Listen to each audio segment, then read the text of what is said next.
So yesterday we learned about motion in a straight line. जो motion है right उसका एक ओरिजिन पॉइंट होगा हमारे पास जहाँ से शुरुआत करते हैं right that is known as origin. After some time we are observing कि where that object has gone. कोई भी गाड़ी है 10 बजे जुबली ग्राउंड पे थी, 10:10 पे सनराइज पे आ गई है ना. ये उसका हुआ फाइनल पोजीशन, ये उसकी इनिशियल पोजीशन. ठीक है. अभी इनिशियल और फाइनल पोजीशन के बीच में जो भी डिस्टेंस उसने कवर किया होगा that is known as displacement. That is known as displacement. ठीक है. अभी मान लो कि सर कहीं बाहर गए थे, कृष्णा सर 10 बजे आपका पीरियड था, लेकिन 10 बजे कृष्णा सर थे नहीं यहाँ पर राइट.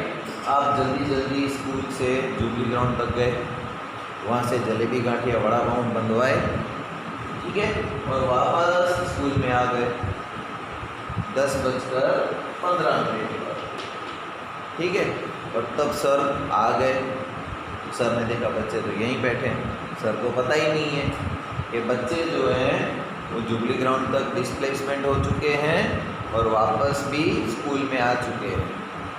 तो यहाँ पर कोई बोलेगा डिस्प्लेसमेंट कितना हुआ, 0. क्यों?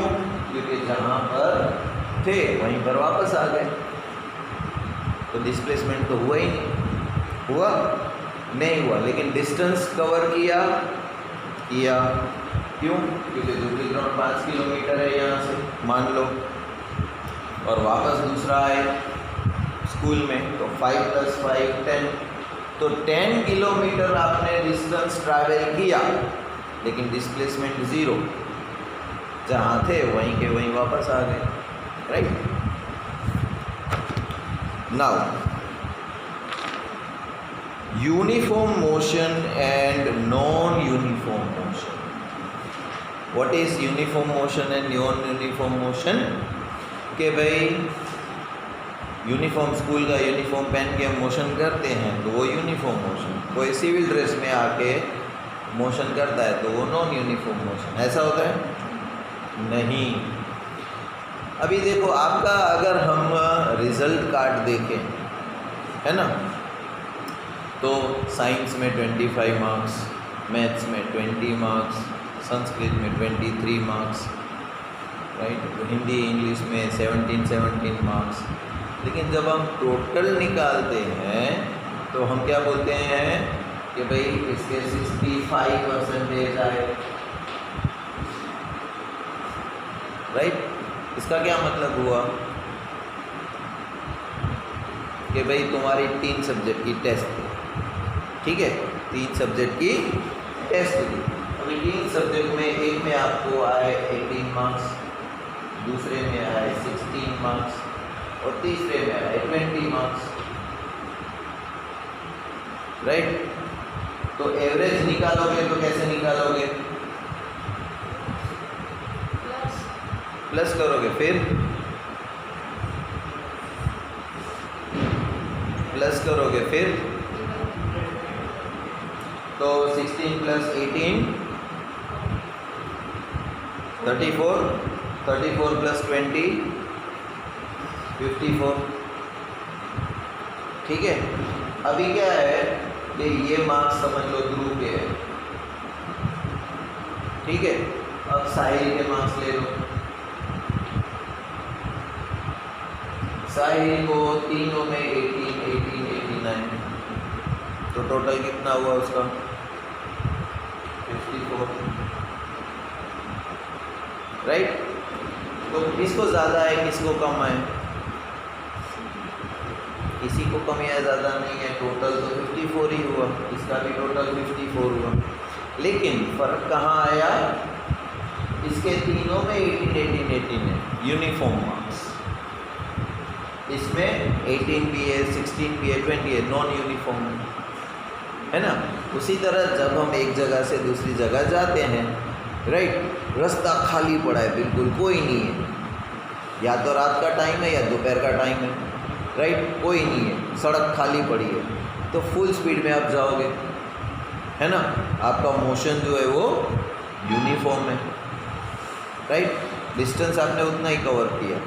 अभी मान लो रोड के ऊपर ट्रैफिक है, तो कभी आप यूँ गए, ब्रेक किया, स्लो किया, टर्न लिया, स्पीड में जाते हैं तो कैसे जाते हैं? जब ट्रैफिक होती है तो अपने आप को बचाते हुए जाते हैं ना। तो हमारी स्पीड सेम रहती है? नहीं रहती। सामने अगर कुत्ता आ गया तो ब्रेक मारेंगे, स्पीड कम हो गई, फिर कोई नहीं है, फिर पेडल मारेंगे, फिर स्पीड बढ़ेगी। फिर गाड़ी आ गई तो साइड में लेने के स्लो करना पड़ेगा, तो स्लो करके टर्न ले लिया। तो हमारा मोशन जो है वो नॉन यूनिफॉर्म है, राइट। लेकिन अगर सामने कोई नहीं है तो फुल स्पीड में जो स्पीड में जाते हैं हम, तो हमारा मोशन यूनिफॉर्म है। That is known as motion and uniform and non uniform motion. Consider an object moving a straight line. Let it travel 5 meter in the first second, 5 meter more in the next second, 5 meter in the third second, and 5 meter in the fourth second. In this case, the object covers 5 meters in each second. तो यहाँ पर क्या हुआ? हर एक second में वो 5 metre आगे आगे बढ़ता गया। As the object covers equal distances in equal time intervals, it is said to be uniform motion. मतलब हर एक सेकंड की बात करो या हर मिनट की बात करो या हर घंटे की बात करो, राइट। तो पहले मिनट में उसने 5 किया, दूसरी मिनट में भी 5, तीसरी मिनट में भी 5। जैसे यहाँ पर 18, 18, 18, हर सब्जेक्ट में 18, 18 मार्क्स है, तो उसका रिजल्ट जो है वो यूनिफॉर्म रिजल्ट है। The time interval in this motion should be smaller. In our day-to-day life, we come across motions where objects cover equal distances in equal time intervals. For example, when a car is moving on a crowded street or a person is jogging in a park, there are some instances of non-uniform motion. तो जैसे कोई सड़क पे ऊपर car जा रही है, traffic मिल रही है उसको, तो कभी लीवर देगा, कभी ब्रेक देगा, फिर लीवर देगा, फिर ब्रेक देगा, राइट। जैसे जैसे आगे उसके सामने चीज़ें आती जाएगी, उस हिसाब से उसकी स्पीड बढ़ेगी और घटेगी, तो वो यूनिफॉर्म मोशन नहीं कहलाएगा। Measuring the rate of motion. Rate of motion हमें मेज़र करना है। मोशन का मतलब जिस तरह हम गति कर रहे हैं, रेट मतलब हर एक सेकंड में क्या क्या चेंज आ रही है, right. Look at the situations given in figure 8.2. If the bowling speed is 143 km per hour in figure 8.2a, what does it mean? What do you understand from the signboard in the figure 8.2b? Different objects may take different amount of time to cover a given distance. Some of them move faster and some move slowly. The rate at which object moves can be different. Also, different objects can move at the same rate. One of the ways of measuring the rate of motion of an object is to find out the distance traveled by the object in unit time. अभी आपको एक को मैं bike दे देता हूँ, right, और उसको बोलता हूँ कि जाओ जुबली ग्राउंड। दूसरे को साइकिल दे देता हूँ, बोलता हूँ जाओ जुबली ग्राउंड। तो तीसरे को बोलता हूँ तू पैदल जा। अब तीनों डिस्टेंस तो उतना ही कवर करेंगे जुबली ग्राउंड जितना 5 किलोमीटर, राइट। डिस्टेंस सेम है, लेकिन बाइक वाले को कितना टाइम लगेगा? 5 मिनट, साइकिल वाले को 10 मिनट और पैदल चलने वाले को 15 मिनट लग सकती है ना। तो डिस्टेंस वही है, राइट। और अगर आप लोग टाइम मेज़र करो दोनों का, 5 मिनट बाद तीनों कहाँ पर पहुँचे, तो 10 बजे उनको बोला जाओ, राइट। 10:05 पे देखोगे तो बाइक वाला तो कहाँ निकल गया होगा, साइकिल वाला थोड़ा उसके पीछे होगा और पैदल वाला उससे भी पीछे होगा, राइट। तो rate of change of motion, उनका जो मोशन का आगे जाने का गति है, राइट, वो सबकी अलग अलग होगी ना। The rate at which object moves can be different. Also, different objects can move at the same rate. कभी कभी क्या होता है कि भाई किसी को बाइक दी लेकिन वो संभाल के चलाने वाला होगा, स्पीड में नहीं चलानी है, और जिसको साइकिल दी है वो स्पीड में चलाएगा। तो हो सकता है दोनों साथ साथ जाएं, right. This quantity is referred to as the speed. तो हम लोग बोलते हैं ना ये तो बहुत स्पीड में जाता है ना। तो तुम्हें पता कैसे चला इसकी स्पीड ज़्यादा है कि इसको इतना डिस्टेंस कवर करना है तो इतना टाइम लगता है, और उसको उतना ही डिस्टेंस कवर करना है तो इतना टाइम लगता है। तो डिस्टेंस तो 5 किलोमीटर ही है, बाइक वाले को 5 मिनट लगती है, साइकिल वाले को 10 मिनट लगती है। तो हमें तुरंत पता चल जाएगा कि तेज़ कौन था, राइट। अगर आपको कोई बोल दे कि ये बाइक से जा रहा है और ये साइकिल से जा रहा है, साइकिल से जाने वाले को 10 मिनट लगी और बाइक से जाने वाले को 20 मिनट लगी, तो स्पीड किसकी ज़्यादा थी? साइकिल वाले की, है ना। तो हमने स्पीड कैसे मेज़र किया? Distance travel, total distance travel. Speed का क्या है? Total distance travelled, total distance travel divided by total time taken, total time taken to cover this distance. Speed का क्या फॉर्मूला है? Total distance travel divide by total time taken. हाँ, तो 5 kilometre है total distance travel, total time taken के एक को 5 minute और एक को 10 मिनट। तो जो आंसर आएगा उससे पता चलेगा कि किसकी स्पीड ज़्यादा है और किसकी स्पीड कम है। If an object travels a distance as in time t, then its speed का सिंबल है v, speed v is given by distance travel। जो distance travel करते हैं उसको t s बोलते हैं, और जितना टाइम लगता है डिवाइडेड बाय t। ये फॉर्मूला है। कभी कभी आप क्या भूल करते हो? हाँ, स्पीड है ना तो s is equals to v by t कर दोगे तो ये तुम्हारा रॉन्ग हो जाएगा। स्पीड हमेशा v में दिखाई जाती है, डिस्टेंस कितना ट्रैवल किया वो s से दिखाया जाता है, और टाइम तो t से ही दिखाई देगा, राइट। तो ये याद रखना formula. Now speed with direction, speed with direction क्या कहलाएगा? अगर मैं बोलूँ कि ये है ना 15 की स्पीड में दौड़ते हुए गया है और ये 20 की स्पीड में दौड़ते हुए गया है, राइट। अभी इन दोनों के बीच में डिस्टेंस कितना होगा?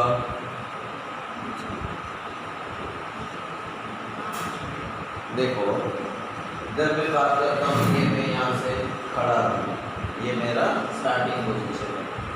मैं बोलता हूँ कि साहिल 10 किलोमीटर की स्पीड से दौड़ते हुए गया, ठीक है, और ध्रुव है वो 20 किलोमीटर की स्पीड से दौड़ते हुए गया। अभी उन दोनों के बीच में कितना फासला होगा? दोनों के बीच में कितना गैप होगा? गलत, गलत। आप बोलोगे सर पहले मेरे को डायरेक्शन बताओ, वो दोनों कौन से डायरेक्शन में गए हैं? मान लो साहिल इस डायरेक्शन में गया है, साहिल इस डायरेक्शन में गया है 20 किलोमीटर की स्पीड से, और ध्रुव इस डायरेक्शन में गया है 10 किलोमीटर की स्पीड से। अब जब मैं मेजर करूंगा तो 20 प्लस 10 टोटल कितना हो गया? 30, राइट। लेकिन अगर ध्रुव भी इसी डायरेक्शन में गया है, राइट, तो अब इन दोनों के बीच में कितना डिस्टेंस है? 10 का। तो सही जवाब क्या रहेगा? 30 या 10? मान लो अगर वो इस डायरेक्शन में गया तो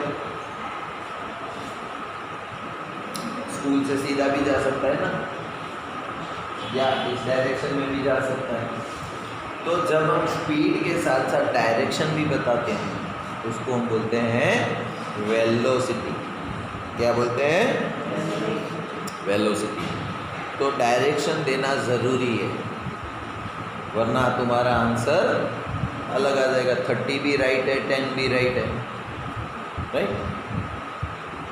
The rate of motion of an object can be more comprehensive if we specify its direction of motion along with its speed.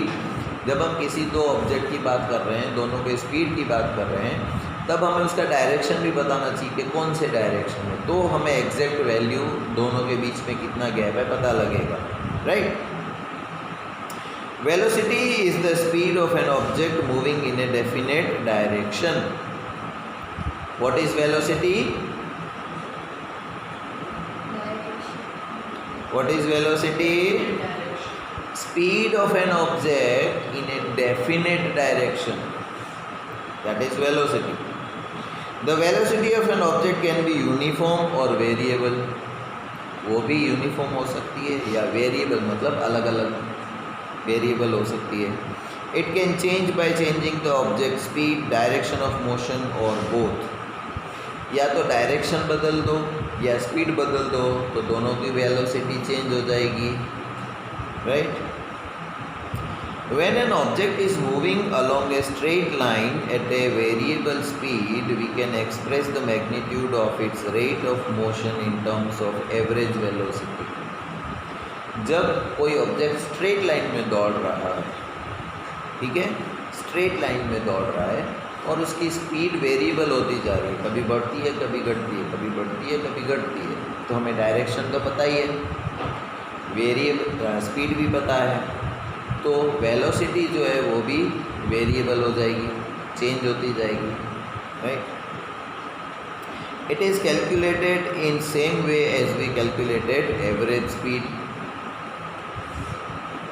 In case of velocity of an object is changing at uniform rate, the average velocity is given by arithmetic mean of initial velocity and final velocity at the given period of time. तो आप बोलोगे कि जब इसने शुरुआत की थी गाड़ी की तो ये 20 की स्पीड से चल रहा था, और जब वो फाइनल वेलोसिटी हाईएस्ट कौन सी थी, 20 की थी, तो 20 प्लस 10 30 डिवाइडेड बाय टाइम यानी कि 2 डिवाइड बाय 2, तो एवरेज वेलोसिटी तुम्हें मिलेगी, राइट। कि शुरू में जब आप दौड़ते हो, राइट, तो शुरू में आपकी स्पीड थी 10 किलोमीटर। अभी जैसे आप पैदल जाते हो कहीं पर, मान लो, राइट, तो आप जब फाइनल पोजीशन पे पहुंचते हो से आपकी स्पीड पैदल चलने की क्या है, आपके पैदल चलने की स्पीड क्या है। अभी नवरात्रि आएगी ना, लोग पैदल जाते हैं, कहाँ जाते हैं, माता के मंदिर। तो जब घर से निकलते हैं तब एकदम फ्रेश होते हैं, तो 1 घंटे में वो 5 किलोमीटर चल लेते हैं, है ना। फिर चलते चलते हमारा क्या होता है, एनर्जी घटती जाती है ना। तो 10 बजे घर से निकले थे, 11 बजे देखोगे तो आप 5 किलोमीटर चल के आ गए, ठीक है। अब 11 से 12 बजे का टाइम देखोगे ना, तो आपको कितना चलना था, 10 बजे घर से निकले थे, 11 बजे आप 5 किलोमीटर चल चुके हो, ठीक है। अब 12 बजे जब आप घड़ी देखोगे तो और कितना चलना होगा आपको, लेकिन क्या 5 चलोगे आप, नहीं। अब तुम्हारी स्पीड हो सकती है 4 किलोमीटर हो गई हो, ठीक है ना। 1 बजे जब आप देखोगे तो आपकी क्या हो गई होगी स्पीड, 3 किलोमीटर चले होंगे आप, है ना। अब मैं एवरेज आपकी स्पीड निकालूं, एवरेज स्पीड निकालूं तो कैसे, 5 + 4 9 + 3 12 डिवाइडेड बाय 3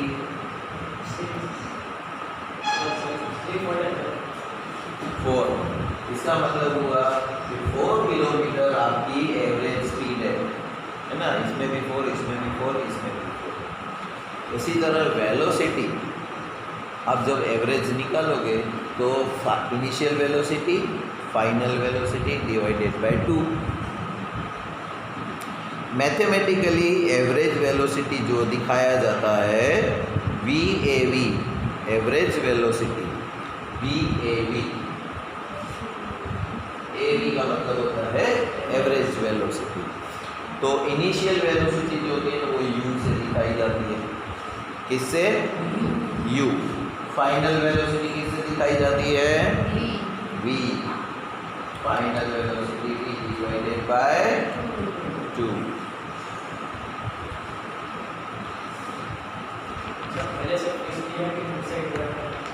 फिर 3 एग्जाम्पल हैं, right. Now 8.3 rate of change of velocity. जैसे हमारा rate of change of speed था, rate of change of motion था, है ना, कि जैसे जैसे टाइम चेंज होता गया हमारा मोशन चेंज होता गया, तो rate of change of motion speed कहलाया। अभी rate of change of velocity क्या होगा? एक्सेलरेशन। क्या होगा? Rate of change of velocity, that is known as acceleration. अभी जब आप बाइक चलाते हो तो आपके हाथ में एक चीज़ होती है, तेज़ चलाना होता है तो आप क्या करते हो? क्या करते हो? हाथ में जो है उसको नीचे करते हो, राइट। जब फुल स्पीड पे जा रहे हो, स्लो करना है तो इसको ऐसे कर देते हो। तो ये क्या है? क्या इसका एक वर्ड है, नाम है उसका, पता है क्या? क्या नाम है? करेक्ट था, भले रॉन्ग हो, डोंट बी शाय, रॉन्ग। हाँ, एक्सेलरेटर। एक्सेलरेटर, एक्सेलरेट मतलब आगे बढ़ना, है ना। एक्सीलेटर और दबाओ तो गाड़ी आगे जाएगी, एक्सीलरेटर कम कर दो तो गाड़ी की स्पीड कम हो जाएगी। जिस तरह बाइक में हाथ में होता है, कार में पैर में होता है। पैर से दबाओगे तो गाड़ी तेज़ चलेगी, रोक लोगे, पैर हटा लोगे तो गाड़ी की स्पीड स्लो हो जाएगी। So rate of change of velocity is known as acceleration. During uniform motion of an object along a straight line, the velocity remains constant with the time. In this case, the change in the velocity of the object for any time interval is 0. However, in non-uniform motion, जब non-uniform motion कभी तेज़ चलता है, कभी slow हो जाता है, कभी तेज़ हो जाता है, तो वो non-uniform हो गया, right? It has different values of different instances as different points of path. Thus, the change in velocity of the object during any time interval is not 0. Can we now express the change in velocity of an object? To answer such question, we have to introduce another physical quantity that is known as acceleration, which is a measure of the change in the velocity of an object per unit time. So, acceleration is equals to change in velocity, change in velocity in time taken। कौन से time में उसकी क्या velocity में change आया? So if the velocity of an object changes from an initial value v to final value v in time t, then acceleration is given by. अभी acceleration की बात करें हम तो फाइनल हमारा जो था v माइनस जो हमारा इनिशियल था u divided by t। Final minus initial v minus u by t, that is known as acceleration. This kind of motion is known as acceleration motion. The acceleration is taken to be positive. Acceleration हमेशा कैसा होगा? Positive होगा, right. Negative आया तो इसका क्या मतलब हुआ? जो भी नंबर आएगा एक्सेलरेशन हमारा, राइट। अभी आप मेज़र कर रहे हो शुरुआत, अभी आप बाइक में बैठे हो, गाड़ी फुल स्पीड में जा रही है ना, तब आप मेज़र कर रहे हो और सामने अचानक से गाय आ गई तो आपने कम कर दिया, राइट। और आगे भीड़ भी थी तो आपने लीवर नहीं दिया। तो इस तरह का जब हम मेज़रमेंट लेंगे तो एक्सेलरेशन कैसा आएगा? नेगेटिव, क्योंकि पहले बढ़ी हुई थी, सामने गाय आ गई तो हमने स्लो कर दिया। तो जब एक्सेलरेशन नेगेटिव आता है इसका मतलब हमारी स्पीड कम हो गई। जब एक्सेलरेशन पॉजिटिव आता है इसका मतलब हमारी स्पीड बढ़ रही है, राइट। इसीलिए ये ट्रू और फॉल्स में पूछा जाएगा कि acceleration is taken to be positive if it is in the direction of velocity and negative when it is opposite to the direction of velocity. Therefore, the SI unit of acceleration is meter per second square. Meter per second square. If an object travels in a straight line and its velocity increases or decreases by equal amount in equal time intervals, then the acceleration of the object is said to be uniform. The motion of a freely falling body is an example of uniformly accelerated motion. अभी आप देखो छत के ऊपर चढ़ जाओ, right, और ऊपर से चौक को गिराओ, तो चौक कौन से डायरेक्शन में एक्सेलरेट करेगा? नीचे, है ना। तो हर सेकंड में उसका जो है वो सेम डिस्टेंस रहेगा। ऊपर से जब गिरा, राइट, तो जैसे ही उसका डिस्टेंस कम हो जाएगा, जैसे हाइट बढ़ती जाएगी, राइट, उसका डिस्टेंस इक्वल रहेगा। That is known as uniform acceleration. The motion of a freely falling body is an example of uniformly accelerated motion.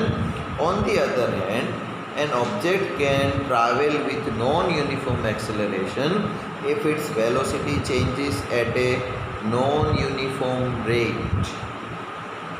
अभी मान लो ऊपर से जो चीज़ गिर रही है, राइट, उसको रास्ते में कहीं कहीं रुकावटें हैं। आप लोग हिल गार्डन में जाते हो, राइट, तो एक गेम है वहाँ पर, राइट, उसमें क्या है कि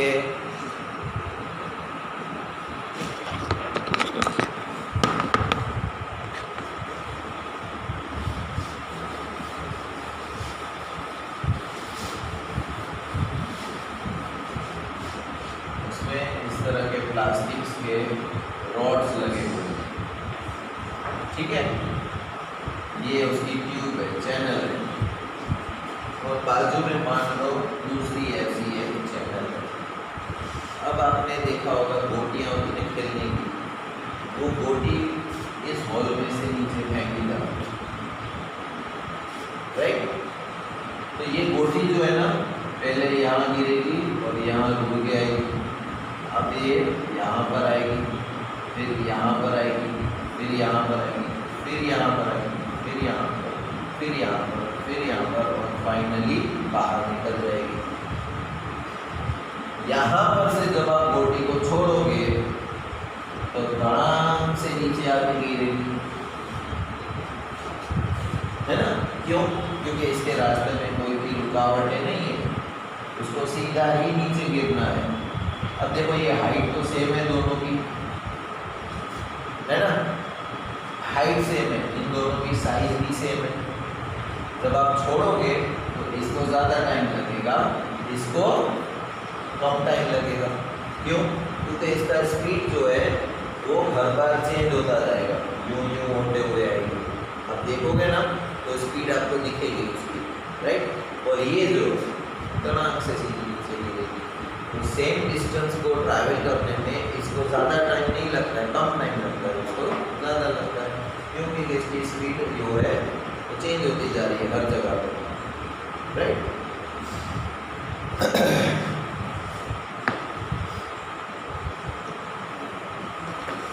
फिर अगेन उसके सम से now comes the graphical representation of motion. अभी ग्राफ के ऊपर हमें दिखाना है मोशन। क्या हुआ? कंटाले आ रहे हैं? चैप्टर ही ऐसा है, क्या करें। लेकिन ये सब चीज़ें तुम्हें कहाँ काम आती है? Acceleration, speed, uniform, non uniform, sports में काम आती है। जब आप रेस दौड़नी होती है तो आप क्या करोगे?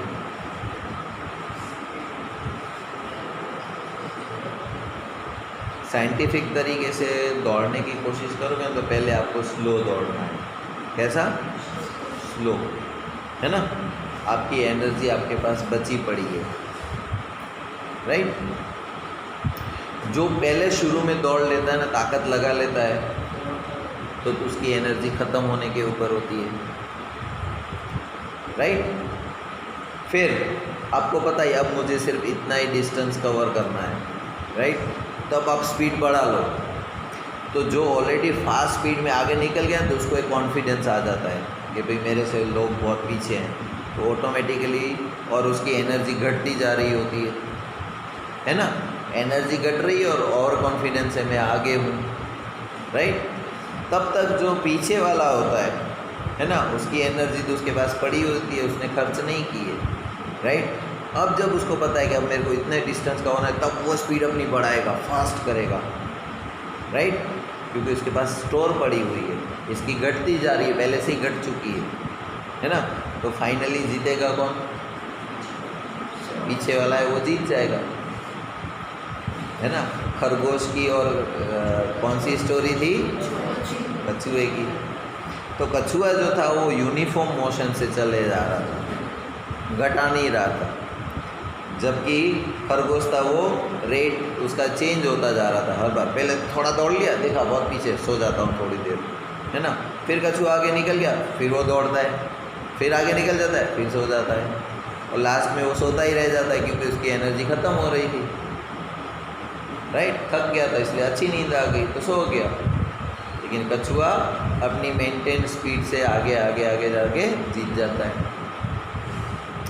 अभी इसी चीज़ को जब हम ग्राफ के ऊपर दिखाएंगे, प्लॉट करके, राइट, तो कुछ चीज़ें ऐसी होती है जो आप पिक्चर देख के ज़्यादा समझ सकते हो।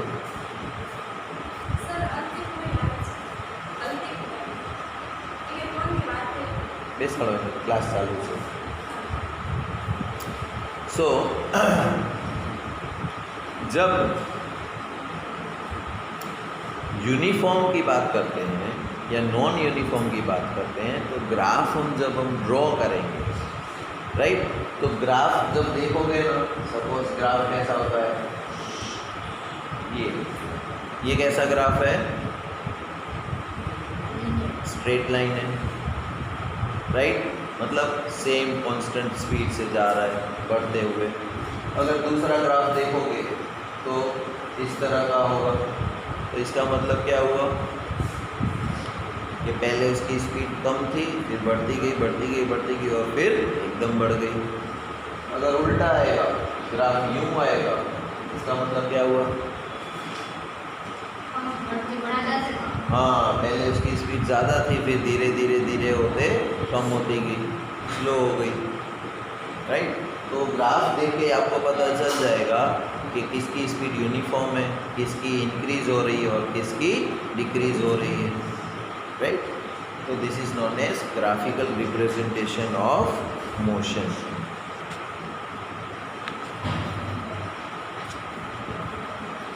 ये मेरे ख्याल से हम कल लें। आज यहीं पर स्टॉप करते हैं।